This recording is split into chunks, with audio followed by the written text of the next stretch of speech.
Hello and welcome to this week's vlog, whatever it is.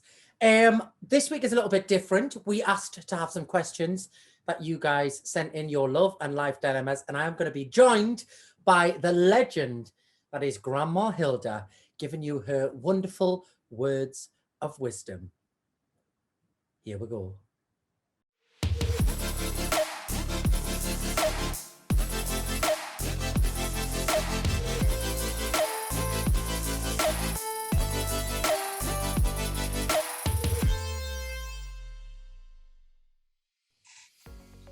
So here she is. It is the legend Grandma Hilda, and this is Hilda'S help. Are you ready, Grandma, for Hilda'S help? I am. How are you feeling? Are you ready to give your wise words of advice? Well, if you say the wise words, we'll see. Right. So, a couple of weeks back, we asked some people if they would email in some love and life dilemmas for you.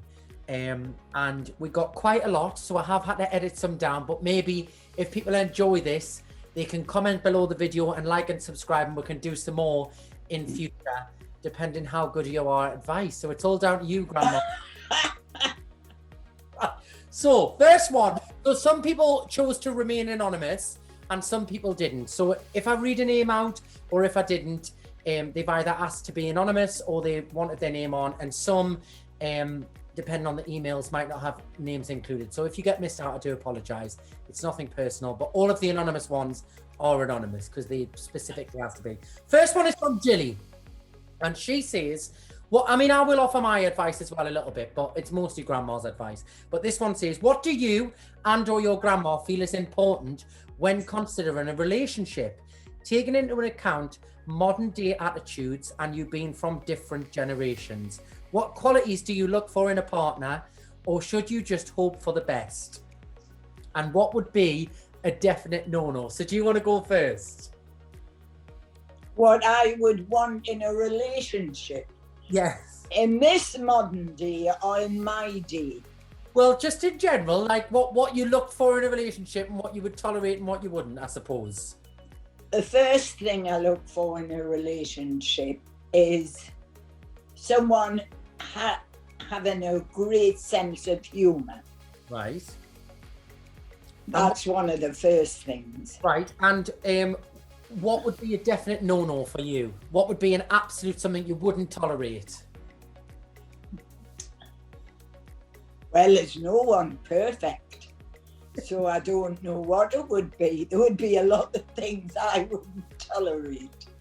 But in your day, in today's world, I don't think I could cope with what the young ones cope with now. What do you think is one of the biggest mistakes that our generation makes when it comes to like love life and dating? Well, the biggest mistake, it takes them longer to pick a act than it does to pick a partner.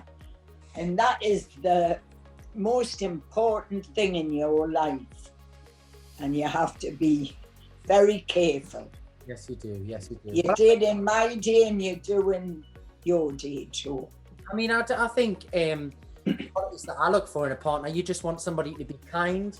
You want somebody to treat your friends and family with respect. I think that's a big important one for me. Yes. And don't you always say how somebody treats their mother is a testament to how they're going to treat you, isn't it? Isn't that what you always say? Yes. So heaven help me with my lot. No, I'm only joking. Right. So this next one is from an anonymous. So they chose to remain anonymous, right? Question. Long-term commitment isn't as common anymore, and so many relationships are short-lived. So what's your opinion on a prenuptial agreement to protect your assets? Even if it's just for a limited number of years, does it say to the girlfriend or boyfriend you don't expect or intend the relationship to survive long-term? Or should they understand you are just being financially sensible? After all, if they stick around for the long run, they benefit anyways. And what does it say about them if they do cut and run when a prenup is raised in the conversation? So what do you think about a prenup, first of all? And what do you think? Do you think it says to a girlfriend or a boyfriend that you don't expect the relationship to survive long term? Well, in my day, going back in my day, my personal opinion would have been at that time, there's no way I would even dream of expecting to have, well, anyone tell me what to do or vice versa with your partner. I think you went into marriage and you were together, well, we were, but in this day, now I wouldn't do that. I would need to know what's mine is mine, and I'm willing to share if he's willing to share. But I think it's very sensible to be independent. You would say you'd go for a prenup. Do you think I should get a prenup? Definitely. Especially the way the world is today. And what would you say to, so the last bit of that question was, what does it say about a partner if they kind of up and run when a prenup's mentioned in a conversation? It depends how much money they've got. No, it is a difficult one, that so. Well, I think prenups are an awkward conversation, but I think, you hear more and more stories now where, people do have them when they first meet somebody, and it's definitely something I would have to think about, Yes, but if you're the one you are going to spend your life with, you're not thinking about that. But in this day and age, you have to do that, I think. And only if they would say, well, I'm not going to have that, you would think, well, do they want me or my finances? Or the nice house, or the yacht, if you've got... Mind, I'm expecting you to get someone with a nice house and a yacht. I thought I did have a nice house. I haven't got a yacht though. Right, next. Next up. Hi, Joe. I've recently taken up running. I found myself enjoying it as I seem to have met a beautiful man who goes running every day at the same time as me. I don't know his name or anything about him. I've not seen him anywhere else but in the fields running. He'll start his run when he sees me coming. It's not creepy. We smile at each other, run together, but we've never spoken. He's very attractive. How do I move forward from our daily runs to at least getting a name? Oh, that's a difficult one. Well, you would just say a lovely day and start the conversation. That's what you would say, lovely day. Lovely day today. And then the next day you can join another few sentences. What if it's not a lovely day? Oh, well, you'd have to find something else to start with. I mean, I think you've obviously got a nice connection with running. So I'd go in for maybe talking about the running, because obviously they're both avid runners. They like running. So maybe the road in is, how long have you been running? Or, like, have you done a half marathon? Have you done a full marathon? Something related to running maybe sounds like that's going to be the best thing of the conversation. But it's quite cute that they obviously meet up to run without actually planning it. That's a nice connection already, isn't it? Depends whether he's got a wife at home. Well, that could be the first question. Have you got a wife at home? But yeah, I think comment on the day, but I think for me would be running. Ask something about the running will be the key. Well, opening the conversation. Right. He has a dilemma. Sorry, I'll do that again. He has a dilemma I think Grandma Hilda might have a solution to. I have a neighbour who stops by occasionally, socially distanced, of course. Lovely lady, but unfortunately, she tends to chat endlessly for a minimum of 2 hours and sometimes longer. How can I cut these stop by short without seeming rude?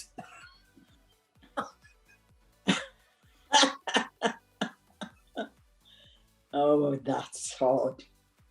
How you could stop it? Well, you could say, yeah, I'm really sorry, I've got to go out at such and such a time. When before, not as soon as she gets there, but or he or whichever. Yeah. But you could say, I've got to be out for 2 o'clock if she comes at 12 or 1. And that's kind of something tactful like that. You can't very well ask them to go. Could she have just filled me bath in the water's getting cold? I think that's a good solution. See, I have a visitor coming or somebody's, or maybe a Zoom meeting. A Zoom meeting now. We can say we've got meetings from our own houses because of COVID. So yeah, Zoom meeting, couldn't we? Right. This is a good one. Recently, I was on a Zoom call with my work boss, and she was being really annoying and getting on my nerves. So I sent a text message saying I wish she would shut the F up, swear word. I was meant to send it to my work friend, but I accidentally sent it to my boss. We haven't had a conversation about it, and it hasn't been mentioned. Do you think I should address it with her firstly, and do you think I should apologise? Well, I don't think she should have said that. In any case, that proves the point that there's enough words in the English language to use without swearing at anyone to start with. True. But you some people do, you know, that's how they express themselves, isn't it? In your generation they do, but not in mine. If I had said that to my boss, I would have been out the door. So what do you think she should do? Do you think, obviously it hasn't been mentioned, so the boss is obviously going to let it go, but do you think she should address Maybe the boss thinks she sent it by mistake to her, and it was for someone else. The plot thickens, But I think she should probably apologise, shouldn't she? Well, I should think so. Yeah. God, that's, I mean, everybody's done that where they've sent a text to the wrong person. I mean, no, I haven't. You don't text though, Grandma. And that's the remedy. That's the best remedy. You don't use WhatsApp, do you? No. You know what? I don't use it. And this is what is new to me. Do you know what WhatsApp is? No. Do you know what Snapchat is? No. I don't want to either. Right. Next one. By the time I did a text, I could be round your house and having a cup of coffee with you. True. Very true. We should all take a leaf out of that book. During lockdown, like everybody else, I have been going overboard with the lockdown wine sessions. Every time I do, I keep drunk dialing my ex and leaving embarrassing voicemails. Do you have any tips on how to stop my drunk dialing? When they're drunk, they're dialing. Drunk dialing, yes.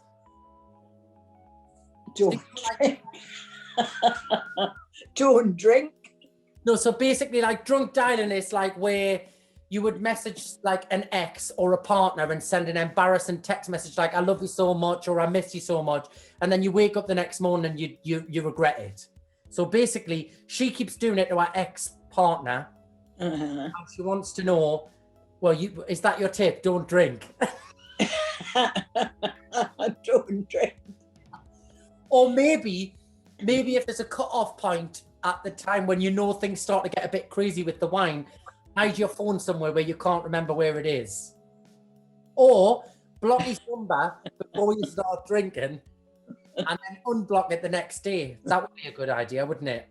It would, for a long way around the problem. All you've got to do is not phone and don't have a drink if you can't stop doing that.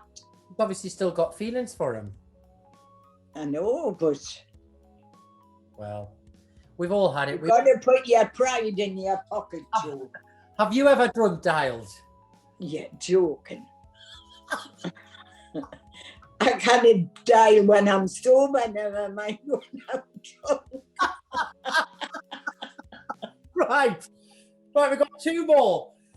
I've got a feeling a lot more people are going to be sending them in for these. So if you do have any dilemmas, if we do decide to do it again, you can email joemckelderryshow@gmail.com, and you can get your life dilemmas and love dilemmas answered by Grandma Hilda. If you enjoyed this one and we get enough for another one, we'll definitely do another one. But the last 2, I'm 26 and I'm living at home. My mother sat me down last week and suggested I have to start paying board. We've all had that conversation. I'm concerned my board money is going to eat into my social life and holiday funds. Should I just move out? Well, yes, and if you do move out, you can forget your social life and your holiday fund, because what it costs you to move out when you're living on your own, you'll have to go and look for a loan somewhere. So you should just pay the board then? Yes, definitely.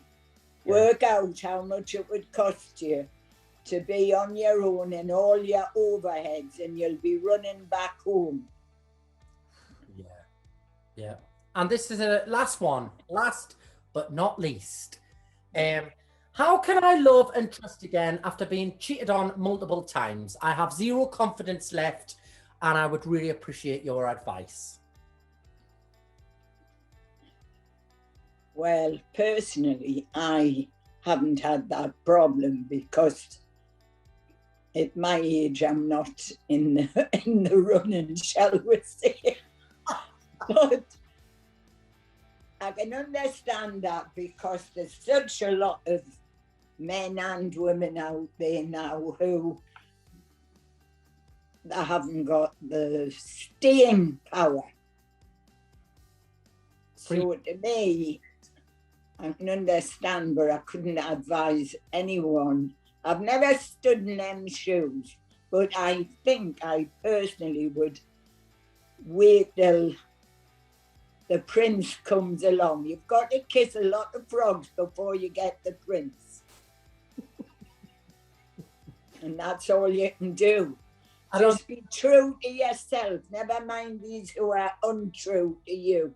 And what do you always say? You only get the price you put on yourself. If you put that price on yourself, you'll get the right one. Yes. Don't put up all these fly-by-nights. Well, Grandma, thank you for coming on and joining this week's vlog. Can you just tell everybody to like and subscribe, please? Can I tell them what? Pardon me. Can you tell everybody, if they enjoyed this video, to like and subscribe? Well, if you like, you can subscribe. Thanks, Grandma. Say bye to everyone. You're welcome. I don't know what advice that will give you, but I've done my best, Joe. Yes, you have. Thank you.